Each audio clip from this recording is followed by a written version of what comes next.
to our first topic then, which is obviously right now, since we're recording a podcast, we have a lot of time due to COVID-19. So our first topic is going to be COVID-19 and politics. So how do you guys think that COVID-19 in general will just affect politics?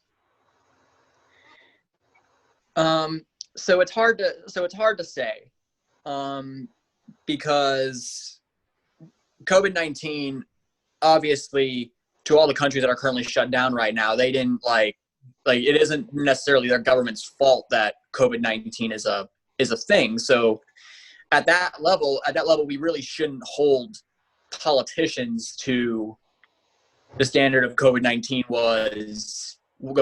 the virus itself was their fault. However, it will have a huge effect on politics because, I mean, you can see it around the world. Economies are going down, and it's just a known thing that there's usually a big turnover in government when economies are poor. So it'll be interesting to see it. This is something that'll probably be better shown throughout 2021 and on, rather than something that comes up in 2020. Yeah, oh, go ahead, Cole. No, go ahead.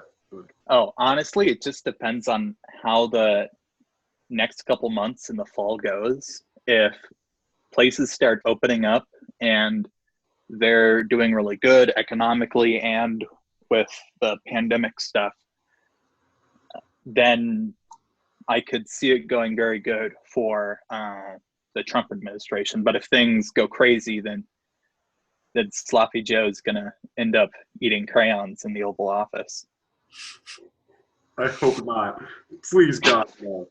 So, I will say, while I may be a conservative, I see a lot of conservatives in general say, don't be a sheep, don't follow this, do what you want, don't stay indoors.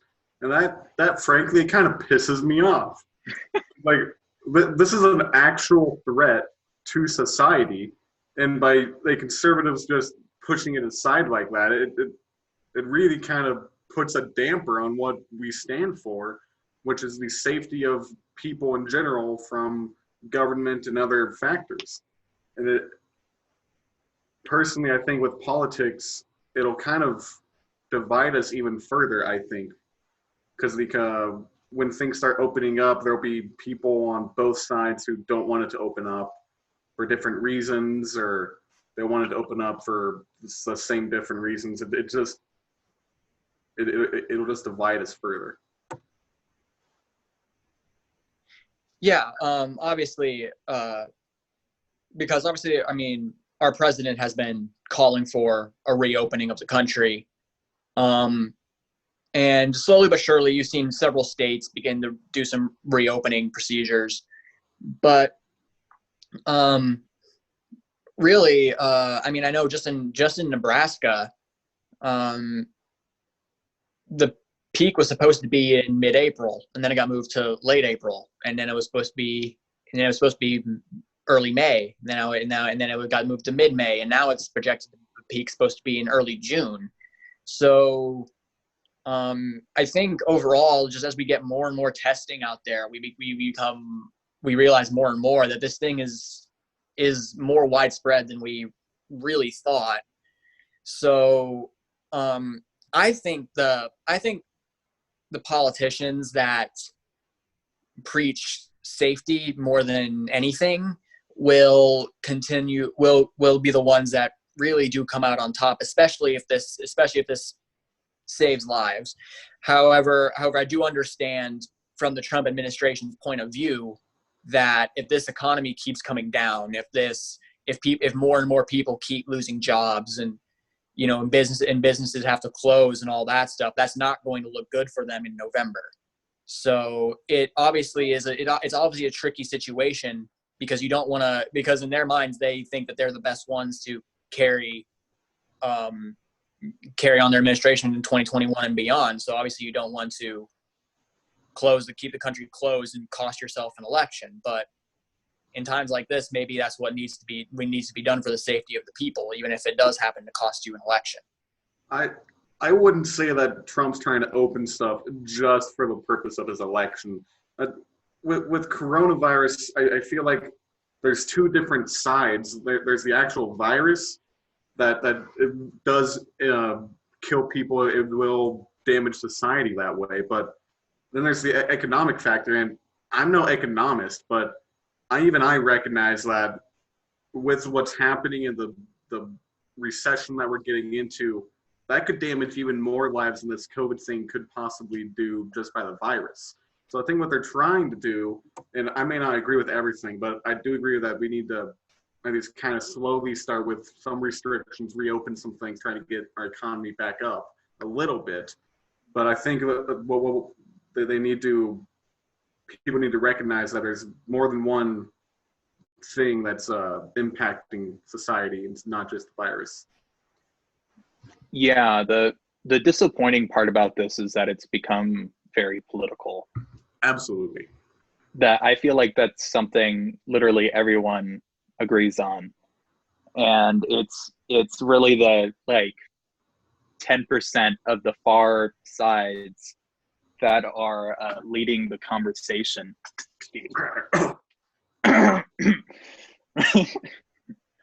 And it's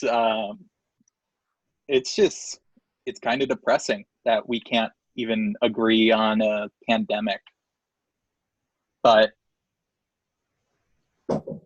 to be fair, there are multiple huge issues affecting America right now, both the disease and the economic disaster that is coming from a shutdown. So how do you guys think this is gonna help or hurt Donald Trump? You think it just depends on how it goes these next couple months? Well, there is very little to show that this will actually help Donald Trump really in any way. A pandemic, economy going down, people losing jobs and all that stuff. That's just that. I mean, it doesn't matter if it was a Democrat in office or a Republican in office. That will not do you any favors in November, especially since this economy is not going to rise as quickly as it fell. So we're in for another long few years of trying to get the economy just back to where it was before COVID happened. But I do think many people have realized that not everything about COVID can be pinned on the Trump administration. There are certainly some things on the reaction to COVID side that we can look at, but ultimately, at least in my opinion, COVID was going to come here. It was going to become widespread. The economy eventually was going to fall and people were going to lose their jobs. So it won't help him, but I don't think some people are putting this up as it's the final stake in what's going to be a loss for Trump in November, but I wouldn't quite call it that yet. But I think this does help Joe in the fact that this would probably move him a little bit closer to the 270 mark, but it's not quite there yet. All of this does for Joe, for me, is it gets people who are more on the fence to lean more with him. Trump's always going to have that Republican base from the right side. That's always going to be Trump all the way. I mean, there was a time, I think 4 or 5 months ago, where I said to everybody, if a certain Democratic candidate won the nomination, I would vote for them.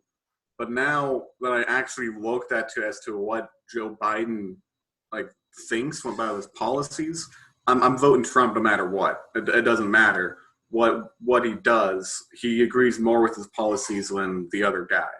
So there's people who are like me and want to do that, but there's also others who are more moderate, like Mr. Boon over here, and it will do both. And it depends on. So I don't think it will help or hurt him. It'll definitely have an effect, but it won't be a very significant one, I think.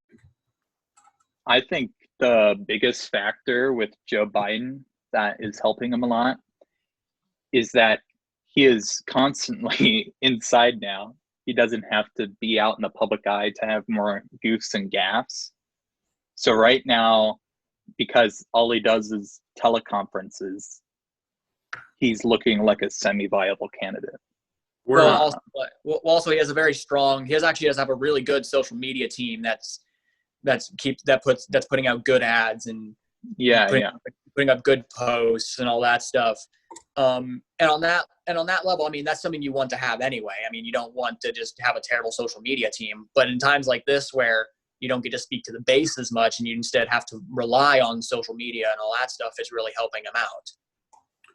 What I will say though is it definitely will depend in the later months as to how he reacts to the aftermath. If there's an aftermath to react to with, I don't know, China, maybe we put more restrictions on China, or even worse, it definitely depends on how he reacts later. I think he's done okay so far. Maybe not. I know Jacob disagrees with me, but I think he's done okay. He's done the best he could, in my opinion. So it definitely depends on how he does later. Are you saying that Trump did the best that he could so far? I think he's done whatever he and his advisors have told him to do. He's definitely tried whatever he can. I mean, every country is having the exact, it is as close to our situation. So, yeah, we can do, I don't think. My biggest thing with it is I do acknowledge that it could be much worse in America than it is now. So I'm glad that it's not worse than it is currently. But also, like, I'll have to find the source and put it in the description after. But like the US, we're like, what, 4% of the world population? And we currently have over a quarter of cases. It is like reported. Statistically reported. China, come on. Well, obviously China it's kind of wishy-washy and all that, and we don't know what numbers are what, but still at the end of the day, all we have is the numbers that we do. That's true. And even in comparison to other huge countries like India, like other countries in Europe, per capita, we are like getting rammed by this. And that might just be because of social things or health factors or there's so many variables in this disease that it's hard to pinpoint it on response. But we have been struggling with testing and stuff a lot. Yeah. I do agree with Colton that a lot of this will be based on as this thing continues to get better, Trump's overall response internationally and actually the world's response too, because I mean, everybody agrees China hid this thing. China's not telling us the full story of what was going on over there. I mean, you can just read online of some people who were in China and came back and what they saw and all that stuff. It clearly was much worse, but at the same time, a very large portion of our manufacturing is over there. So how do you restrict a country that you currently need? So yeah, it's really weird because the numbers don't necessarily make sense from China, but also a lot of supply lines and stuff are going up, and they're like functioning in China right now, and were functioning not that long ago. I remember I'm a big podcast watcher. I'm a nerd. When Elon Musk went on Joe Rogan's podcast, he was talking a lot about how he had 0 COVID deaths at his Tesla plants in China. He had some cases, but no one died that worked for him. So once again, connection, correlation, there's so many factors in it, especially like with maybe Tesla workers get paid a bit more, so they're a little bit healthier. We don't know, but the stuff that we do know, it really does look like the US is getting in it pretty bad. It's definitely hard as for people living in Nebraska, I'd say, because at least for me, I live in rural Nebraska. I don't have the eye-opening experience or the experience of just going to a big city and see what that's like. I mean, I see the TV clips of people clapping outside and whatnot, but I don't really have that experience. If I want to go outside, I can go outside and be perfectly safe out in my own yard and whatnot, while a bunch of other people can't do that. And I feel like that's something that I'm pretty blessed to have at this time. Yeah, definitely being a suburban boy like myself, it's a little bit scarier to go out on jogs or runs and stuff like that. Not because I'm worried that I will do something dumb or stupid to catch it. I'm more worried that there's other dumb people on the bike path who either A, are not going to respect social distancing as either because they don't care or they don't think it's important or because they forget. It's just there's so many people who don't really know what's going on. Nobody knows what's going on. So there's a lot of confusion. I think I'm pretty sure testing has gotten better in the recent months, and I'm not sure why I didn't read up on this, but I think that's pretty interesting to see. I'll have to do some more research and see if it's if the government put a hell lot more money in there or what, but I'll have to read up on that. Yeah, testing has definitely gotten better, but especially per capita, it's not at the point of other countries. Even in China, the communist government, they're reporting more tests than we do per capita. Yeah. Because so a lot of people want to compare the numbers. So compared to the other countries, we have a lot more tests, but when they have significantly less people than we do, and only 100,000 less tests, well, then per capita they're doing a much better job of it than we are. So I think we're getting better at it. We're getting better at it all the time. Certainly, there are some things beforehand the United States could have done a lot better. Not all of them can be traced to Trump. Some of them can be traced to Trump. But overall, I think in the future, actually, this will benefit the United States heavily. We will understand that stuff like this can happen and it can hit the United States. So I think many people are predicting that there's supposed to be a second wave of it to come later this winter. But I think that one will be much less effective because by that time we'll be prepared. We know what it looks like. We understand how this thing can travel, so we will be prepared and ready for it.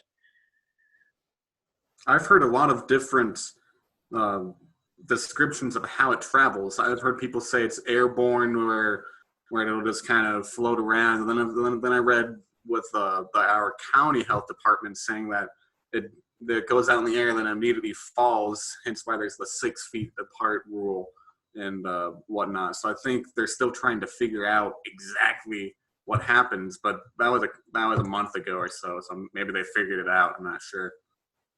The craziest part about it is how infectious this disease is in general. That's something that we do know.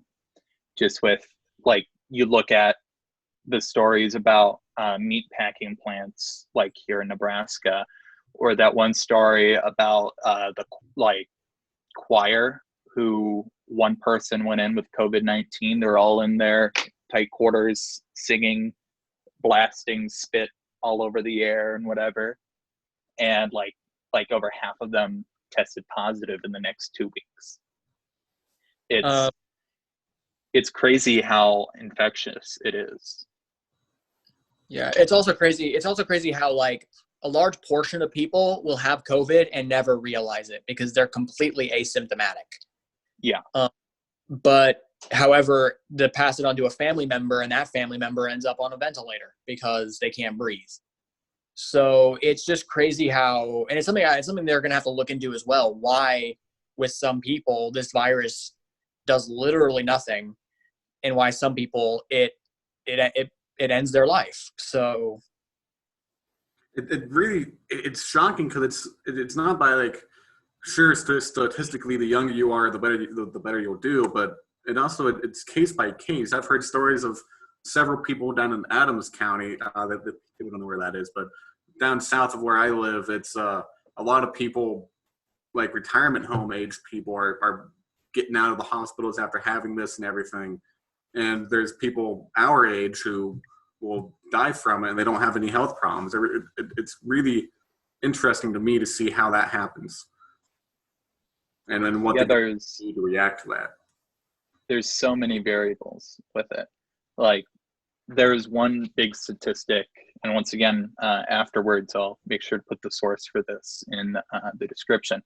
But they're saying that 94% of people who die or get seriously sick from this are vitamin D.